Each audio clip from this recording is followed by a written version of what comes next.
welcome everyone to Sunday Sentiments. Of course, this is a hate crime. And if she's found guilty, then she has to face the consequences. They normally end up killing some particular kinds of people. It's a violation of human rights. That's a very traumatic event. So I just wanted to ask the panel about their own opinions on this topic.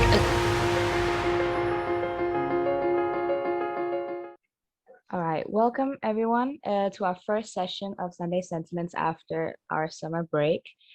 And for the viewers out there who maybe have never heard of this, Sunday Sentiments is a segment where a panel comes together and discusses, current events and hot topics from all over either way.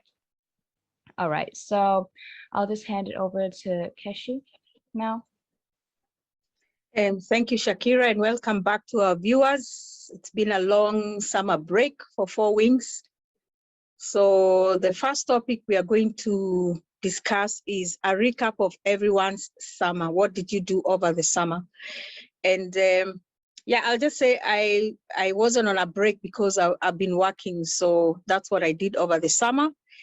But I'm sure the other panelists can tell us, what they did over the summer. Anything interesting happened? Did you enjoy your summer holidays? Did you face any challenges?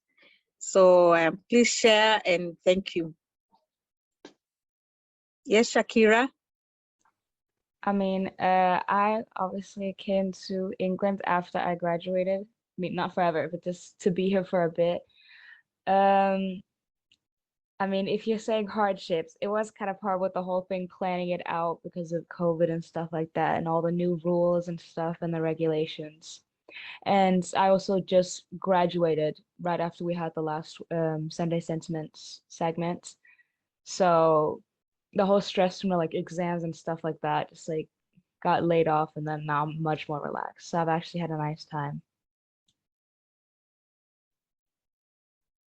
Thanks, Shakira, for sharing. Is there any, can you experience a big difference between being in England, in Liverpool, and being in Copenhagen, Denmark?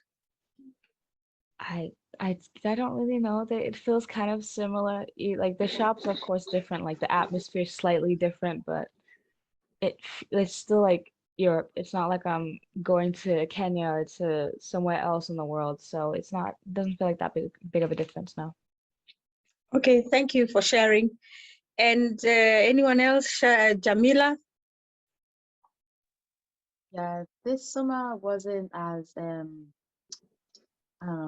quick moving. It kind of was actually, I'm not gonna lie. I felt like it went really quick, but at the same time I didn't do as much because of COVID. Usually we might go somewhere, especially now that I'm older, I'd like to travel and stuff like that. But it's very hard to do that when obviously there's restrictions everywhere. And I'm pretty sure was it July? That was when our restrictions were lifted in the UK. So that really just left us with July and August for summer, and it actually gets colder in August. This year got colder, but we did I found myself going to new places and stuff, and going out with my friends actually felt like the summer holiday, even though usually you'd say summer holiday is traveling. Being able to meet up with people is what made my summer holiday. So I'm kind of happy with that. And obviously Shakira came as well, which was very nice. Yeah. So I still got the summer buzz. It's still up to 20 degrees right now here, which is actually lukewarm, maybe less than lukewarm, but it's still better than the cold. I'm not looking forward to winter at all. Yeah, yes. We also have the late summer. They call it an Indian summer. I don't know if that's really accurate to call it, but a late summer where we're having warm afternoons and so on, but the weather can suddenly change to something else. So that's a real Indian summer. And regarding the travel restrictions, they also have removed them here in Denmark. They've also removed restrictions of having a COVID passport to go to restaurants, discos, and so on. So one thing I can say I really have enjoyed is having to go to a restaurant without having to show a COVID passport that you've been vaccinated. So everything is free at the moment, and we hope that it continues to go in the positive direction it's been going. Yeah, thanks. Shiro, do you have anything to share about your summer holiday? Is she there? No, probably not. Anyway, and also I wonder if any of you caught the Olympics in Tokyo. They were from late July, I think 25th July to 8th of August. Did any one of you watch the Olympics? I did. Yeah, any highlights you'd like to share? I was very, of course, Kenya is known for athletics, and we did very well. I think we were top in Africa or something, and it was very exciting to see our Kenyan athletes shine in Tokyo. But of course, we had talked about the DSD athletes. That's another story, I think, for another day. Yeah, it was interesting to watch the girls with a high testosterone levels only being allowed to run specific races, and the reaction from people. And then we had the New Zealander weightlifter who didn't go far. So we discussed that topic in our earlier video. And yeah, generally it was interesting also to watch Denmark also win medals. So it was a win-win for Denmark and Kenya and the UK. Yes, Jamila? Yeah, I think I remember watching both the male and female relay, and I don't know if it was the one with the guys, but England was actually doing well, and then Italy just went, and somehow no one was even expecting it. We were just like, "What? Italy? Where did this come from?" So yeah, that was actually interesting to see. I don't really watch the Olympics, only for the racing maybe, but yeah, it was nice. Thanks, Jamila. And Shakira? Mine isn't about technically this events and stuff like that. I just remember that there was this I can't remember what she actually did. I think it was American softball athlete who became more famous because she made videos on TikTok, and some other ones did too, where they showed what was happening in the Olympic Village. And apparently, because the Olympics are trying to be more eco-friendly, so they made beds out of cardboard. I heard that people's beds were cracking. There was I think he was not a sumo wrestler or a weightlifter, one of the two. His bed broke in half. People were saying what if you spill water on it? That was a highlight of my Olympic watching experience, I guess. The behind the scenes stuff. Thanks, Shakira. Actually, it was hyped up that these were eco-friendly games made of recycled material and so on. Apparently, it was also a health hazard. So maybe next time they arrange such, if people are falling, they could be injured.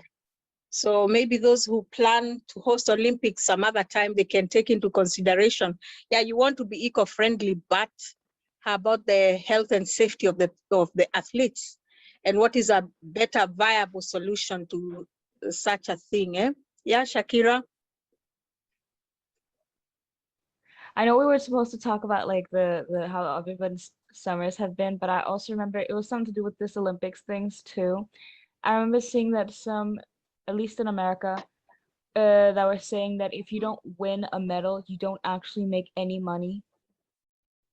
You get money for whatever medal that you get, then you get more amount of money. But if you don't win any kind of event, then you don't get paid even for participating in it. And all these people are like, yeah, I work at McDonald's even though I was in the Olympics, or I work at this place and I'm still at the Olympics. Wow. I don't know, I just thought that was interesting and also quite heartbreaking. Yeah, that's terrible. Anyway, I'll just conclude by saying my highlight once again was watching Kenyan Kipchoge win the marathon, and the reaction of the British hosts, how they praised him and everybody was there for him. The Japanese were cheering him on. This is a human, an extraordinary human. And yeah, he made history, and it was fantastic as a Kenyan to watch it. We actually, several of us stayed very late in the night because it was a different time zone with the Japanese, just to watch this and to cheer our guy home. So yeah, thanks for your sharing. So we'll go on to the next topic, and which is rather controversial. It's about a guy who has been sentenced to Shakespeare. Maybe Shakira can explain what that is to us, and then we have the discussion. All right. The specific thing that's happening here is as the Guardian called it, a former student, a 21-year-old, who was sentenced to read classic literature after having downloaded almost 70,000 white supremacist documents and bomb-making instructions. And he then like I said, avoided a prison sentence because the judge said that no, he's just a lonely boy who has some issues because he doesn't really have a social life. So all he needs to do to not become a terrorist is read some classic literature.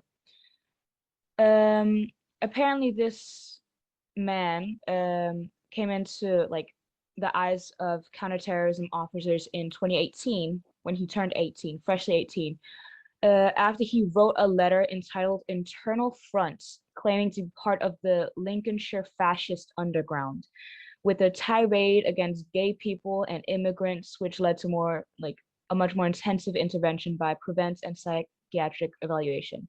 So he was apparently sent to a program where they were trying to, get him to, I don't know, become more normal, some stuff like that. But then he was caught more recently downloading 2,000 more documents about these kinds of topics, like how to make bombs and like Hitler propaganda and stuff like that. The judge said specifically, quote, "He was a young man who struggled with emotions. However, he is plainly an intelligent young man and now has greater insight. He is by no means a lost cause and is capable of living a normal pro-social life." So this judge sentenced him to read Dickens, Austen, Shakespeare, and Hardy, and said that once a month, I believe, or once every 4 months, he's going to come back into the courthouse, and the judge is going to quiz him to see if he's read classic literature, because somehow that will change him hating immigrants by reading what he suggested was white authors. Somehow that made sense to the judge. I don't know. I just wanted to hear everybody's opinions on it. Jamila? So what I gathered from what you just said is that basically his white privilege saved him from getting a proper sentence. If it was anyone else, they would be so even, and you told me before that they referred to him as like he was a young teenager out of school and stuff. But I'm sorry, if it was a black guy who did this, or even like someone just part of the POC community who did this, they would not be a kid, they'd be an adult. He was 18, he wasn't 17, he was 18, which is an adult in most places. So the fact that he's like now seen as a teenager when everyone else would be seen as an adult is really shady to me. Yes. Also, just to add to what you were just saying, this man is currently 21 years old, and they're still referring to him as a young man with his whole life ahead of him, as if his actions weren't showing that he maybe wanted to take somebody's life, or like a person who also has a whole life ahead of them, and ruin their lives with his beliefs. Kashi? Yeah, I just wanted to say, like you said, that the guy right now at the sentencing, he wasn't 18. He was just identified as whatever he is at the age of 18, and the police have been spying on him, of course, following him. And yeah, so he was found with all this. So at the age of 21, he's not a teenager. And as a judge said that he just think it's what a youthful mistake or whatever excuse he was giving for him, an act of teenage folly. This guy is not a teenager, so reducing his criminality to him being a teenager is actually shows the privilege, because when others of other races, brown and black boys and girls, are reported for this kind of issues, which are actually punishable with minimum of 15 years, they are always presented as adults, not children, even when they are actually teenagers. So this is a whole adult guy at uni. He's not even a high school guy. He's a guy at uni studying criminology.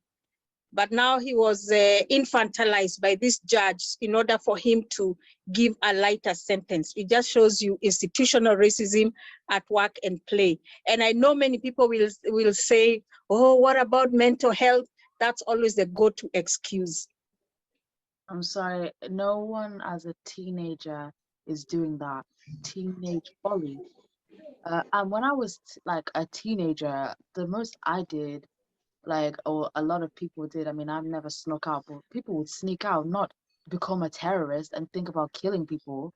Who thinks about that? Crazy people. Like that's actually just gone. I'm sorry. Just You guys, do you remember when we were talking about Shamima Sheikh, who left the UK at the age of 15 to join IS or whatever, and how people said, oh, there were actually, we were also looking at it and saying this is a young girl who has been radicalized. And then the conclusion was she may be young, but she's of age to make a decision. At the age of 15, according to many European, that's the age of consent in many European countries. So at the age of 15, she was deemed capable of making a decision, and she was being punished for it. So here we have a guy of 21. He's not even 15, 21, committing, he hasn't committed anything, but he's found with all this that is actually makes him liable to being punished with 15 years minimum, but it's actually minimized. So that is interesting to me. Yes, thank you, Keshi. Shira, you have something to add? Yeah, actually, I was thinking along the same lines before Keshi said that, because I was remembering our discussion about Shamima Begum, and we all, at least everyone, I think, I thought that she was old enough to know what she was doing, yet she was 15. This is an older person. Actually, he's actually an adult by all intents and purposes. So I just consider this to be white privilege.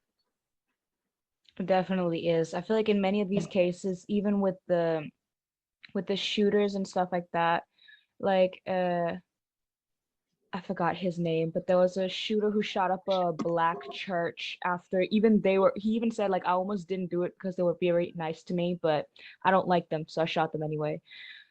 Like even he was like infantilized and he kept saying, oh, but I'm just a victim and stuff like that. They even took him up to McDonald's before taking him away. The kid who shot up his own high school because he apparently got rejected or something like that by a girl, he was trying to claim insanity and also was crying when he was sentenced, as if he knowingly committed this. Like he thought it out, made all these plans, all these propaganda videos and these manifestos. And now a lot of justice like systems, at least I don't know about the rest of the world, but at least in America would be like, oh, but this poor boy, he's just going through something. His mental health matters. I feel like a lot of these people only care about mental health when they can use it as an excuse to like just push away the things, like these horrible acts that these white people have committed, because it can be like, oh no, his mental health. Like there are other people in the world that are struggling with mental health, but they don't get any help. You only care about the ones that you deem worthy of having the title of mental health, like having issues with mental health. And that's why it was okay that he made all of these things. I feel like they have a problem with infantilizing a lot of these criminals who usually commit like thought out heinous acts.